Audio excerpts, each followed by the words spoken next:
and welcome to Translator in the House, the second episode of the Meet the Translator podcast series. After discussing an MA in translation in the last episode, we're now going to find out about the different paths you can go down in the translation industry. Today I'll be chatting to Julia Landry about in-house translation. I'm excited to learn about Julia and her role as an in-house translator.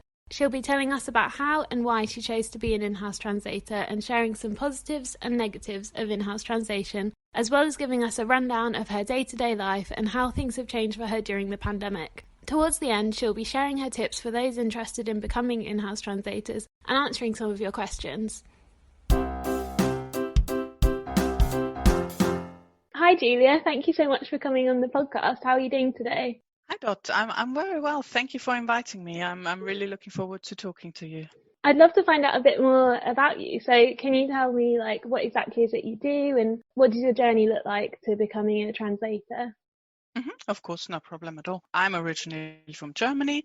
I moved to the UK about 10 years ago. I've always been interested in languages, absolutely loved the written word, love reading. So after my A-levels, which I did in English and French, I knew I wanted to be a translator.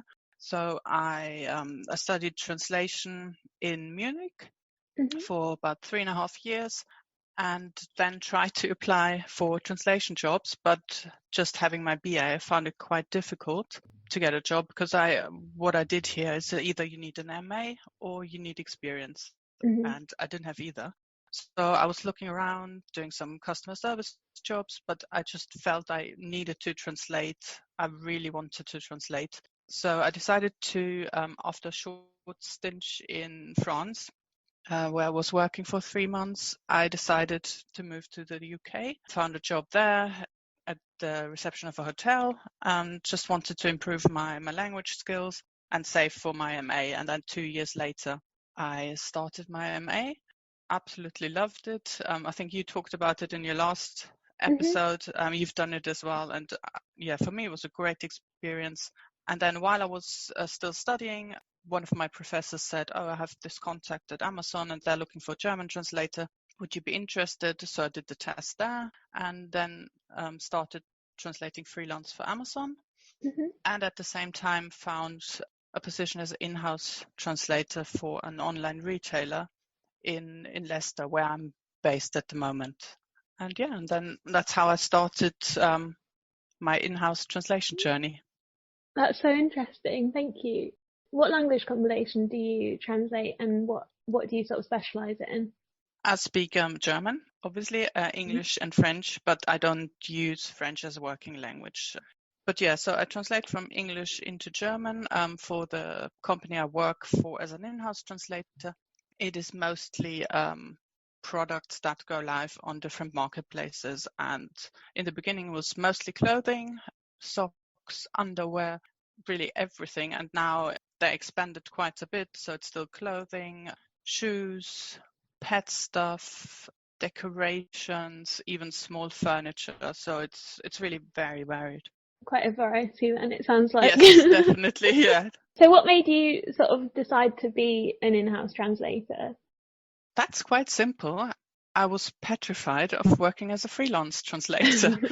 I love the idea, and I obviously know that probably the majority of translators work as freelance translators, but I didn't have any experience freelancing. I imagined it to be this really complicated thing, and I didn't know how to do invoicing or find any clients. So for me, I just thought I want to learn in a safe environment. And that's why I looked for in-house translation jobs and luckily found one. And I think if you start out, I think it's really great, at least from my experience. It sounds like you can sort of learn a lot from starting with that as well. Definitely, about the business side of things, probably. Yeah. So how long have you been working as an in-house translator for? It's over 7 years now.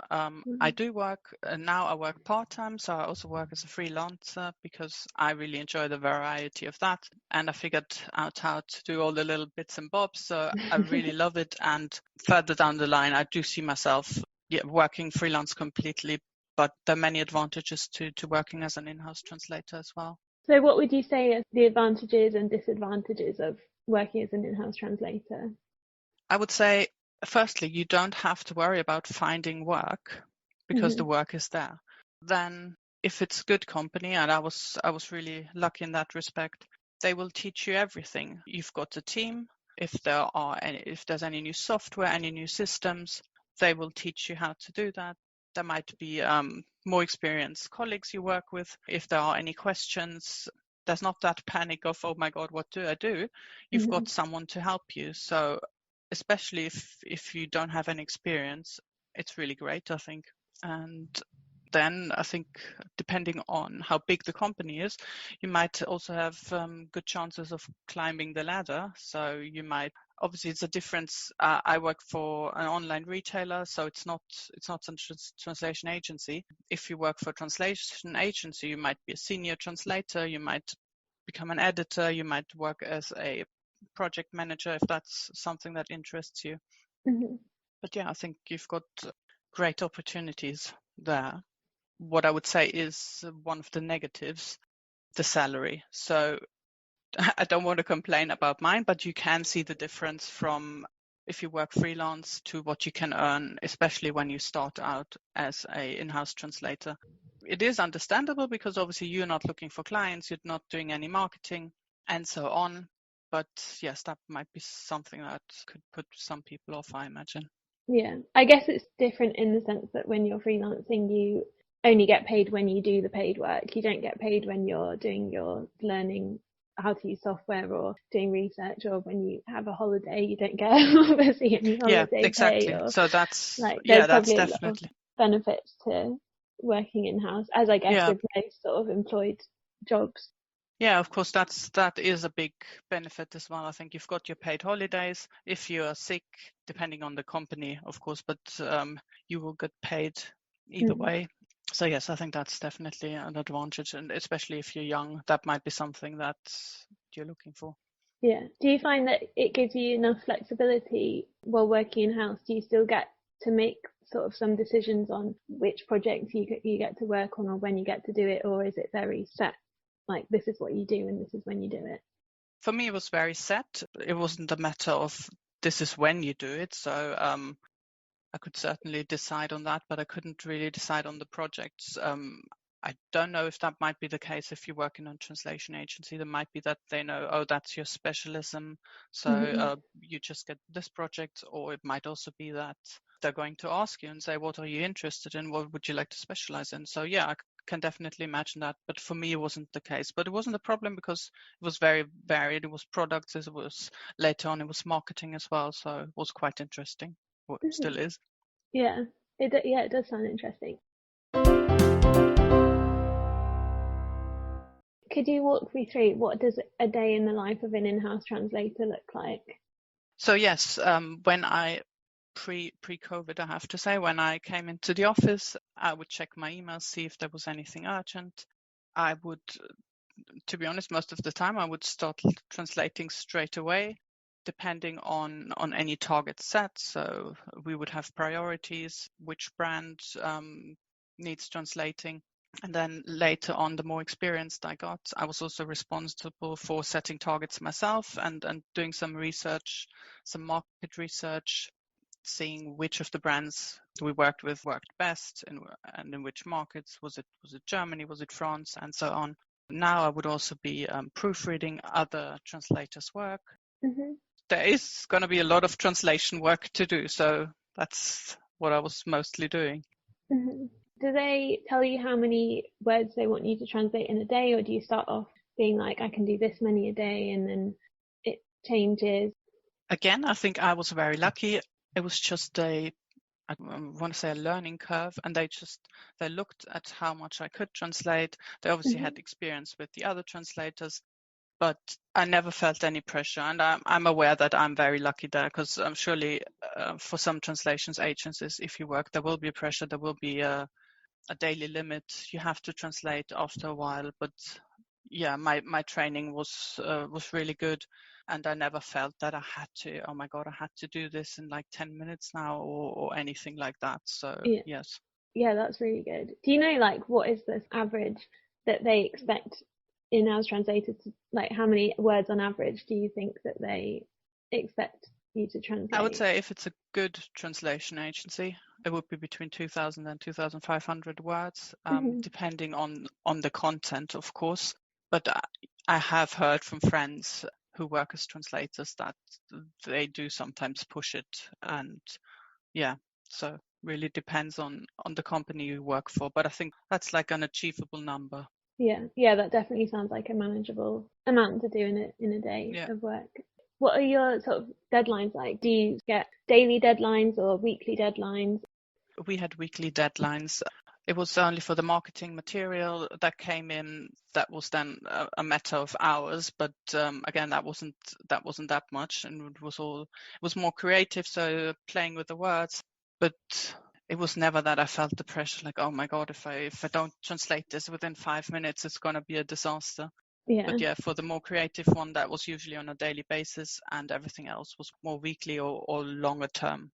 Yeah, it's really good that they gave you manageable amount of work and manageable deadlines as well. Did you find that, especially when you started as an in-house translator, did you learn a lot from your colleagues? Were there other people that had been there for longer? Were they training the newer translators?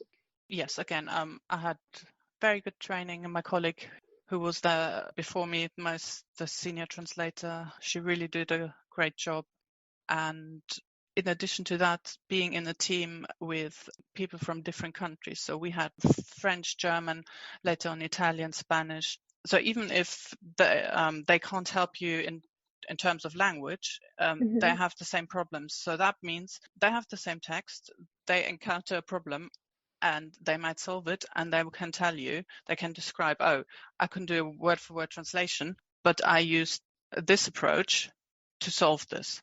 And that might get you thinking, and you're like, oh, that's actually quite a good way. I could do that in German too. So that was definitely something that it's just a feeling of being in that team and you're not alone. That was really great. I can imagine it's great to have the support, especially from the start. So did you ever have colleagues that had alternate language combination to you? So they were translating German into English, and if you were stuck on something in English, for example, could you like go to the colleagues with the alternate language combinations? Is that a really silly question? Sorry. No, it isn't, not at all. No, God, no. I think especially if you work for a translation agency, I think that happens a lot. Unfortunately, I didn't have that bonus, so I had a German colleague, so I could have asked her, so that would have been fine. But I had no one in the company who would work the other way around. But yeah, I don't think it's a stupid question at all, because in translation agencies that will definitely happen. Yeah, I think definitely, like as you said, having the colleagues and having the people around you does sound like a bonus. And I think like that's sort of what I try to do as a freelancer as well, even if I'm not in the same actual company as people. Yeah, I think especially now with LinkedIn as well, you can communicate with so many people and you can build your own network, and it doesn't all have to be like super professional. Oh, we're just talking about the job. So yeah, I think you can build your own team there if you want. Yeah, exactly. Almost choose your own colleagues. Yes. Yeah.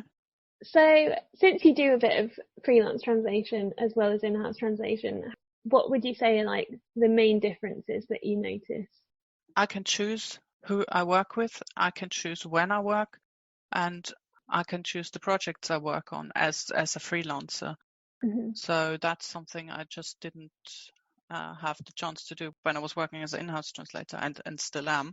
And that's why I like freelancing so much, because you can really, if you have a specialism, so I specialize in marketing and fashion translation mostly, and also pet products. So you can look for your ideal client, so to speak. And then, of course, hopefully you will absolutely love what you do. And as an in-house translator, you might find that not every day you don't necessarily love what you do. It might be a project or product or whatever you're translating that you're just not that interested in. Something I really love about translation is how much I learn about so many different things. But yes, it could just be that as an in-house translator, it might not be very varied and you can't choose. I guess especially if you're an in-house translator for a company that does specialize in a specific area, it means you're limited to that area. And if you think, oh, actually, I'm quite interested in this other area of translation, I'd love to learn a bit more about that, you're sort of restricted if you're staying in that company to, you can't really, I guess, branch out and learn about some, I mean, you could in your free time, but start translating other things that the company doesn't offer. Yes, exactly. Definitely. And that's why I decided to go part-time about 2 years ago, because that's something I really love, like the freedom. And also I love working from home. I'm more of an introverted person, and we have an open office. So that means we're a company with about 60 people, 30 of them are in the office, or around 30. So that means there's noise, people walking up and down, and as nice as it can also be that you are just translating, you're concentrating or trying to concentrate on something, and the person behind you is on the phone to a customer. So that's something that I found difficult from time to time. We were allowed to have headphones, so that was nice. You could listen to your own music.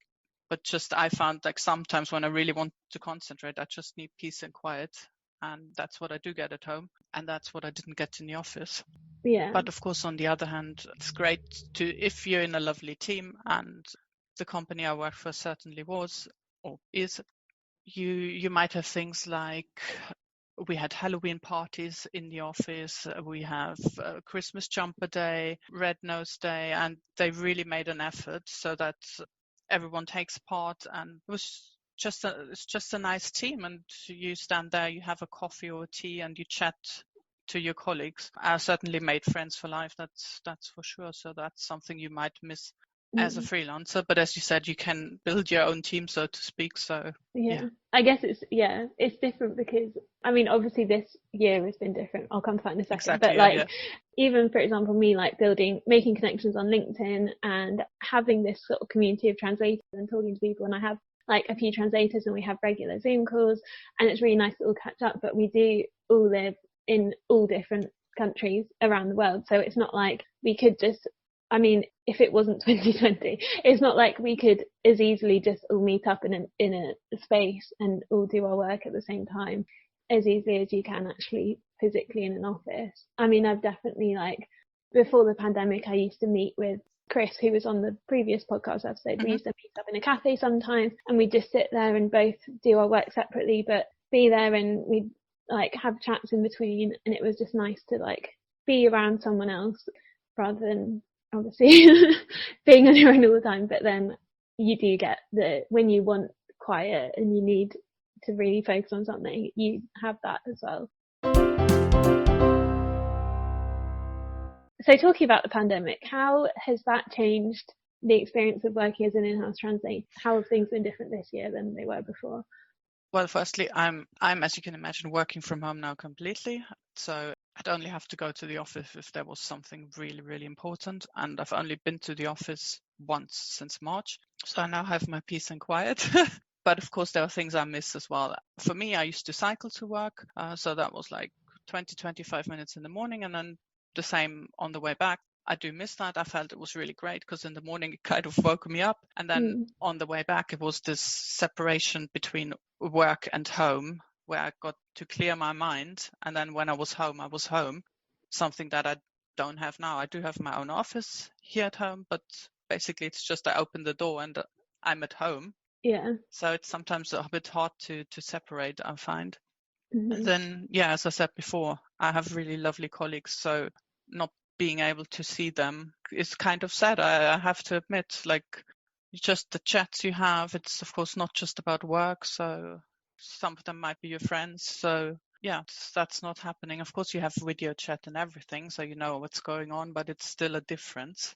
Yeah, it's not the same. No.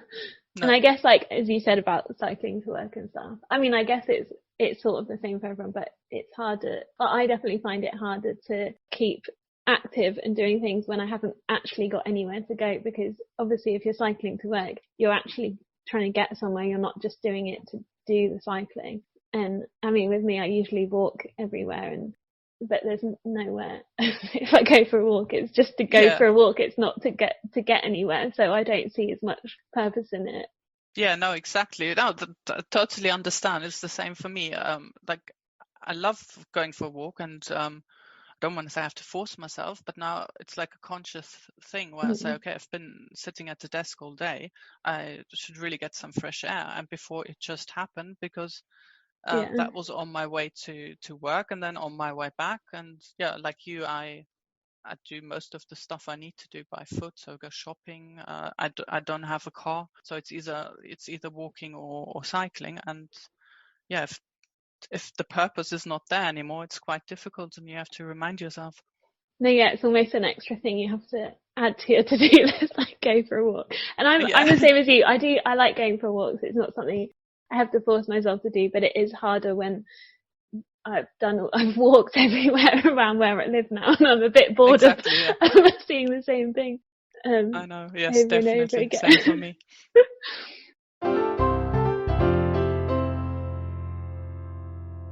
We've probably got some people listening who might be just finishing their masters or at a point where they're thinking they might like to become an in-house translator. How do you become an in-house translator? Like, what sort of qualifications do you need, or what do you need to be able to get a job as an in-house translator?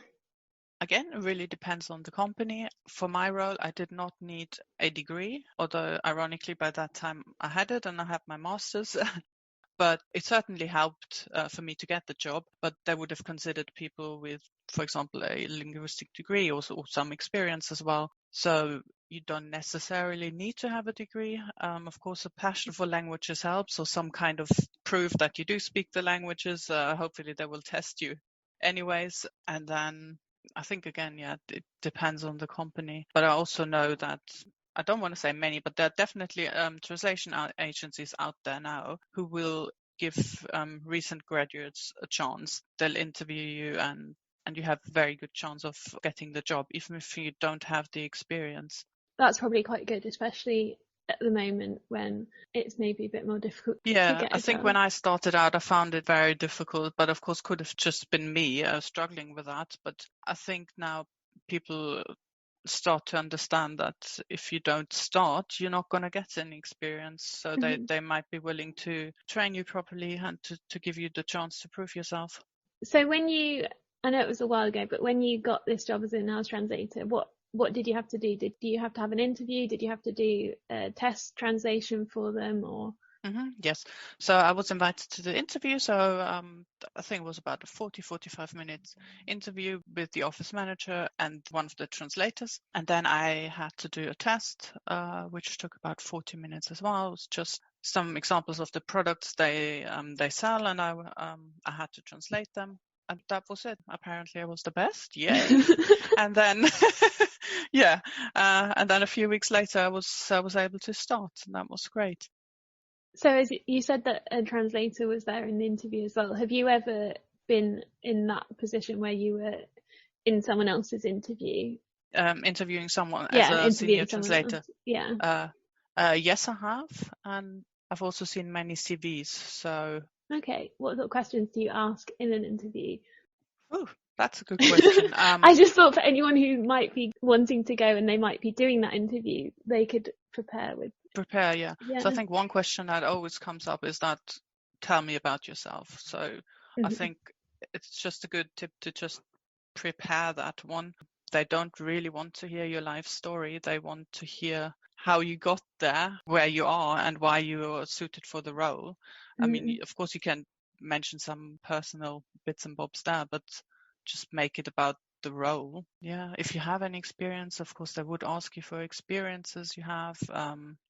Translation experience, but you might, of course, if you're just starting out, think of something. You maybe volunteered somewhere, or maybe you just have a passion for languages and always translated some bits on your own, even if you didn't get paid or something, or there might be something. So just if you have anything that could count as experience, just prepare that beforehand, so when they ask you, you're not like stuttering around like I am now. It's all right. It was an unexpected question for you. That's okay. I do have some tips for before the interview if you want, as in CV tip. Yeah. I was going to ask you about that as well. Like, what? I guess you said you've seen a lot of CVs. What would you say is vital to go on the CV, and what advice do you have? Yeah, so I think it's general as well, but especially for translators, I've seen a lot of CVs, and if you say you have that famous eye for detail, but then you can't read that this is a position for in-house translator, or where it is based, or that you need to be a native speaker, then you already kind of failed and probably won't be invited for an interview. So do read the ad and understand the ad, and then for your CV or cover letter, just make sure you don't have any typos. Let someone proofread it. I mean, it can be a friend, or I'm sure there are definitely people willing to help. I mean, I think the translation community especially is very welcoming, I think. So I know exactly, I already can think of a few people. If I was working on my CV or a cover letter, I would just ask, would you mind just proofreading it? And also maybe you have any suggestions. That can help a lot, because I think when you do it yourself, you're so focused, and maybe sometimes you might not see things. But considering that this is for a role where you do need an eye for detail and your translation should be impeccable, just make sure you get that first step right. Yeah, whenever I've done a CV or any sort of writing that's important, I always just get my mum to send it to my mum and get her to read it, even if she doesn't really know what I'm talking about. She doesn't know anything about translation, but I always just send it to her because I know that she's the one that will notice any like grammar mistakes or things like that. And then I've got someone else that I would send it to who does know about translation. So I think you could also like know different people that can help with different things. Definitely. I think even it's a really good idea to actually maybe not send it to a translator, so someone who's got a fresh outlook on it, to say, because the person who's reading it might not necessarily be a translator. It might be someone in HR or a project manager. I don't know. It really depends on the company, but they might not even know much about your role, to be honest. And I guess it sort of shows as well how well you can explain what you're talking about. Yes. If you can make it understandable to someone who doesn't know the industry. Like, for example, with the previous podcast episode that I did, I sent it to a friend who isn't in the translation industry, and I asked her to listen to it before I shared it, because she's someone that listens to a lot of podcasts, and even though she doesn't know about the industry, I wanted to make sure the podcast was accessible to anyone who even was just interested in it without having to know everything. And sometimes I think you don't realize, when you know so much, or like when you've learned so much about the industry, you don't remember which things are things that you wouldn't have known before, if that makes sense. Definitely. I mean, you don't want to throw around abbreviations and stuff like LSP and a source text, and then half of your audience doesn't understand. Yes. Do you have any other advice for people who want to become an in-house translator, like not necessarily related to the CV, or like anything you think they should do? Translate. So I would say, there are some organizations out there who will give you the chance to translate if you don't have much experience. You can volunteer. For example, at some point I've subtitled TED Talks, so you don't get paid for that, but it's a good experience. They explain everything, so you get like a handbook and a guide, and it's really not difficult. They're basically just looking for people who have the language skills. So you could try that, or I think there's also Translators Without Borders.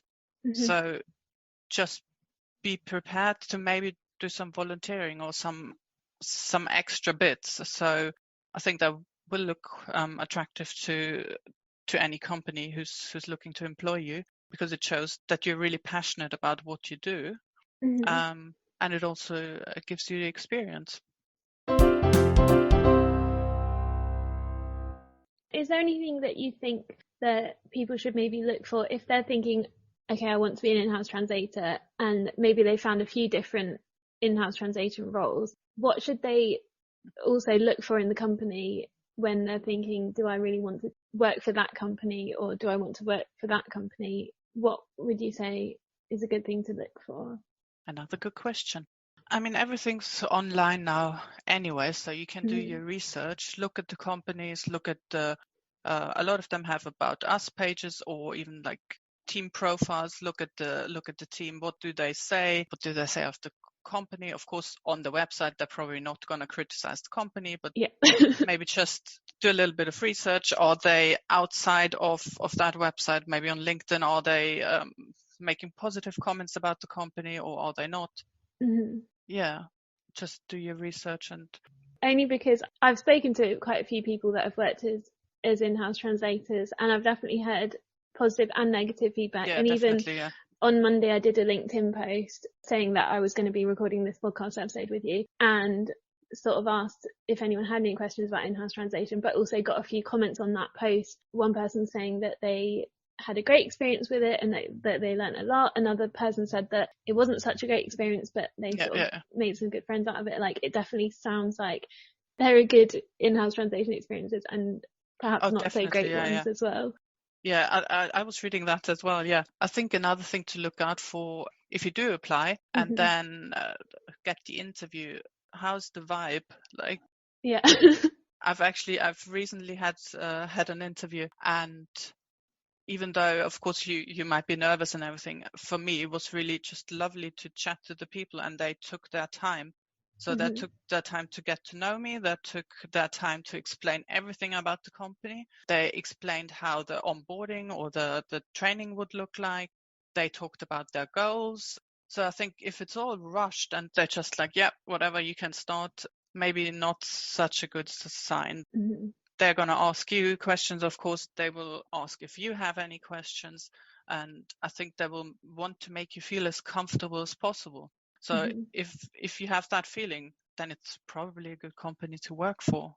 If you already have that feeling that, oh, there are like 3 people interviewing me there, they're not really interested in me, then maybe no, because there are definitely some not so great companies out there. I mean, there are fantastic companies and you will love it. It will be a great experience, but it's not a secret that sometimes translation agencies just demand a lot and don't give much back. So don't ignore the gut feeling, I would say.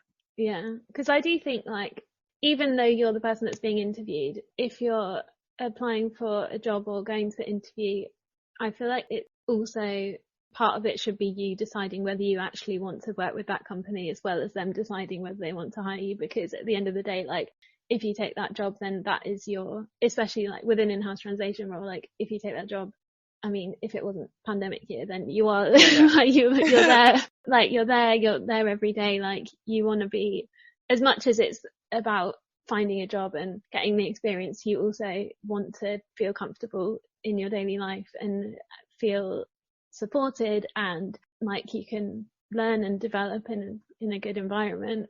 Yeah, exactly. And I think you can, once you're through to the interview process, then you can ask the questions, and I think you will get a feeling for it. And if it's a good company, they will want to tell you about their company, and they will want to tell you why it would be great for you to work there, what the benefits are, what they do for their employees. Do they have special schemes?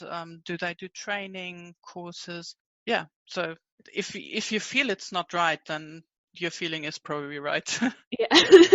I guess it sort of works for a lot of things. I mean, I noticed it even as a freelance translator, although if not all of my communication I do with, because I work with some direct clients with some agencies, and with agencies, it's mostly all done by email. But even in the emails, you get a feeling for how it is working with them. And I like the email. I like the agencies that send emails being like, "Hi, I hope you're having a great day," or even just adding that one bit into the email. It like makes you want to work for them. And even if they're a massive agency and they've got loads of freelancers or loads of translators, it doesn't take much just to like put a little smiley face in the email or do something and make you feel valued and make you want to work with them. Because I've definitely got agencies that I love working with and I will always take their work, and then other ones that I would only take the work if I didn't have anything else on, because I don't enjoy working with them as much. And then that's not, even if they've got loads of translators, that's not great for them if people are putting them sort of on the back burner. Yeah, of course. Yeah, totally agree. The same for me when I work freelance. So I work with direct clients, but also have a few agencies, and I absolutely love working with them because, as you said, it may be that extra sentence, or they remember that you were on holiday, or I wasn't feeling quite well a few weeks ago, coming down with the flu or thing, and they just asked. They said, "Oh, I'm so sorry," and the whole team wishes that you get well soon, and it's just. It doesn't cost them anything, but they know exactly that further down the line, if they have an urgent project and they don't have anyone, I might just say, yeah, of course I'll squeeze you in. That's no problem at all. It's not just all about taking, is it? We're all human beings at the end of the day, so it's nice to be treated like one and to be valued. I've had a few questions in from some people for you. Some we've sort of touched on a little bit, but I'm going to ask you anyway in case you've got anything to add to it. So the first one we have is from B, who asked, can you concentrate enough on your work with typical office chatter in the background? Yes, so we did speak about that a little, and it's definitely a good question. So as I said, we were allowed to use headphones, so I could put music on. And then I was able to concentrate quite a while, because obviously the company is interested in you being able to concentrate. So they will tell other people to maybe not shout on the top of their... Yeah, it's a good question. Sometimes it can be difficult, yes. Actually, I also have something to ask about that as well. When you were working in-house, like physically in-house, were you able to have some days working from home, or did they want you to be in the office every single day? I had to be in the office every single day, yes. So yeah, I would have appreciated back in the day to be able to maybe work a day from home or two, but yeah, we had to be in the office. But I think that might be changing. Well, I know for my company it has definitely changed, and I think given the situation that might change in the future as well. Yeah, I think probably for a lot of companies, they're realizing that, actually our employees can get work done at home, and they don't just sit there and do nothing as soon as they go home. We can trust them. Yeah, exactly. Because I think that's kind of, I mean, obviously apart from the fact that meetings and things, like, it can be nice to be there in person, and some things you need to work on with people. I think a lot of it is maybe based on trust, and I feel like you want to work with someone who can trust you to get on with the work, even when they can't see what you're doing. Yeah, I think I can say that's something my boss has definitely learned, because he did say that actually it's working really well, and he is thinking of, once this is all over, hopefully, that people can work from home a few times a week if they want to, if it's better for them. And so that's great. Okay, the next question is from Anna, who asks, what made you choose in-house translation over freelance translating? So I know you've sort of touched on that a little bit, but like, is there any main things? I think the main thing for me was I wanted to gain the experience, and I felt a bit unsure about how to do that. I was just afraid that if I do it freelance, that there might be a month where I don't have enough money to pay my bills. So I was thinking, well, if I get a job as an in-house translator, I have my salary, and that will be fine. And it was, and it was great just to gain the experience, I think. Yeah. So we've had a couple of questions in from Maddie. She says that she's heard that most in-house positions are in international, legal or financial companies. Are there any other sectors where in-house translators are needed? Definitely. Very good question, I think. And yes, absolutely. Firstly, of course, I would think of translation agencies.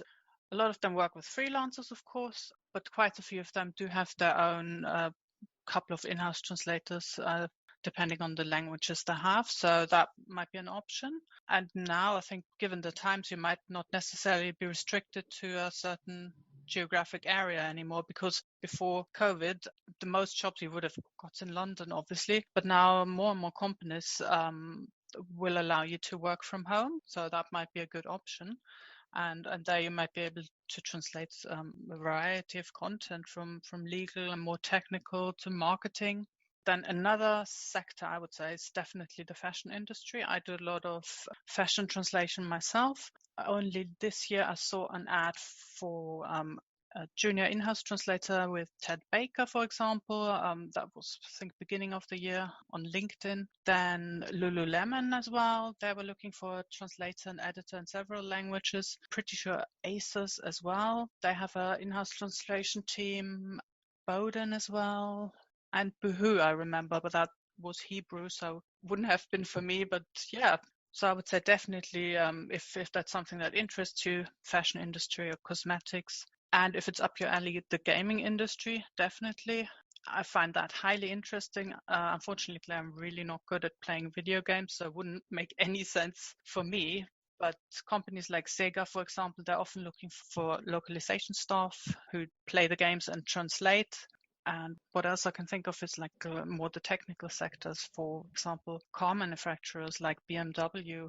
A guy I studied with in Munich, it was ages ago, he works for Audi as an in-house translator. I mean, as I said, it's probably about 10 years ago, so I don't know if he's still there, but he was definitely working directly with them. So yeah, I think there are quite a few industries you could look into. Yeah, it does sound like there's a variety. And as you said earlier as well, more companies are being a bit more relaxed about having people working from home. So it probably does give you more options of where you can work. You don't have to worry too much about the location, maybe. Yeah, exactly. Yeah, definitely. She's also asked, she says she's currently looking for an in-house position, Italian into English. Are they as rare as they seem? Well, it would be good to know more about your background, for example, experience and your location to answer this question in the best way possible. I would say that definitely roles out there. If you're based in the UK, then I admit it would probably be more likely to find a role the other way around, from English into Italian. But there might be more Italian companies who'd benefit from a translator who can translate into English. So I think it really depends where you're based, or if you've tried looking, for example, for Italian translation agencies or Italian companies. If you're based in the UK, might of course not be ideal given the current situation with Brexit, but yeah, worth researching, I think.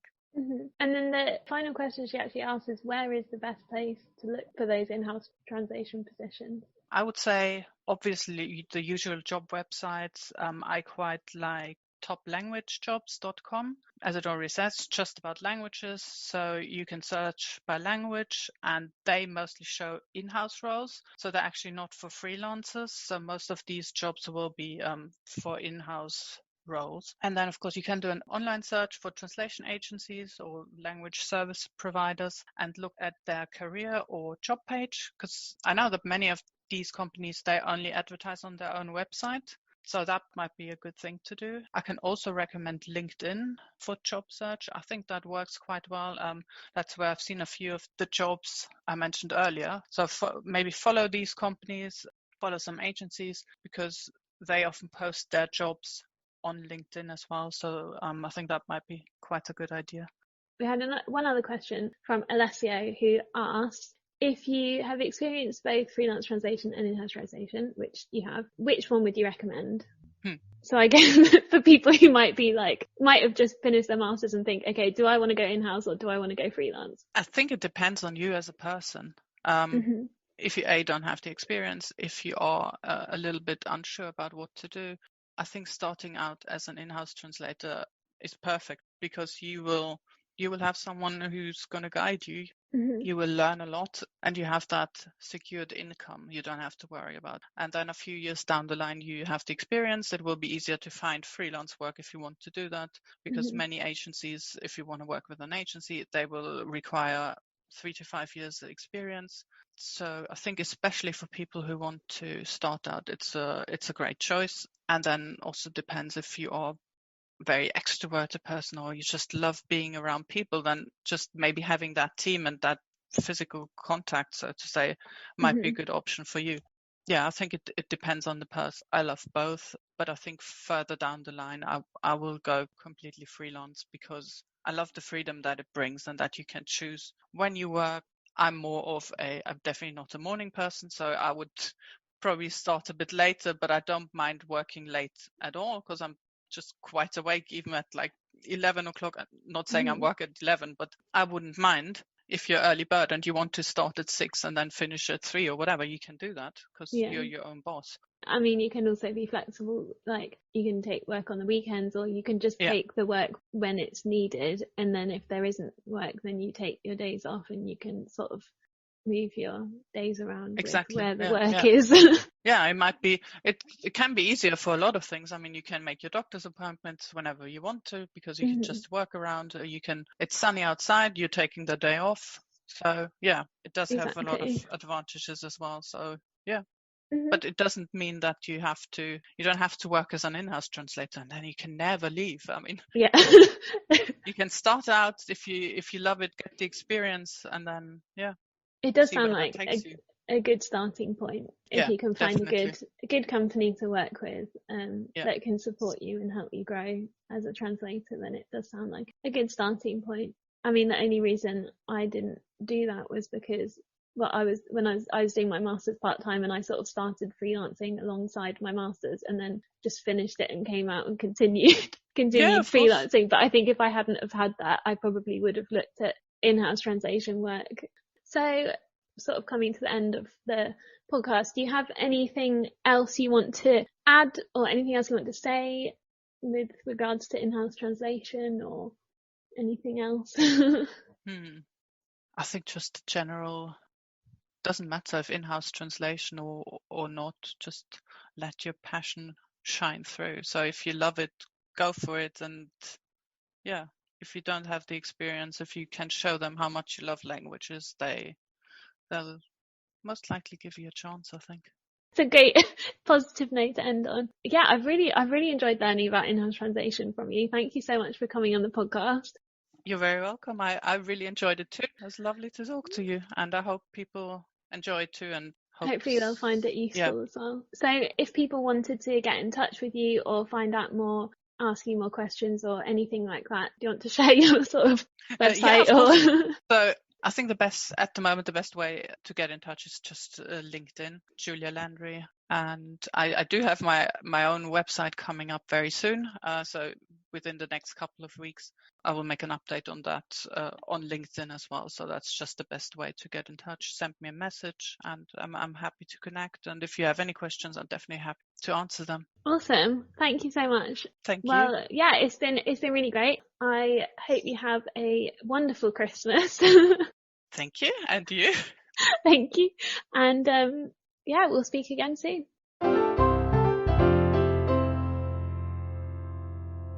Thanks for listening. I hope you enjoyed this episode as much as I did. In the next episode, I'll be talking to Valentina Alia about freelance translation. We'll chat about what it's like to be a freelance translator, how to become a freelance translator, and the best and worst bits about it. I'm sure Valentina will also share some useful tips for new and budding translators.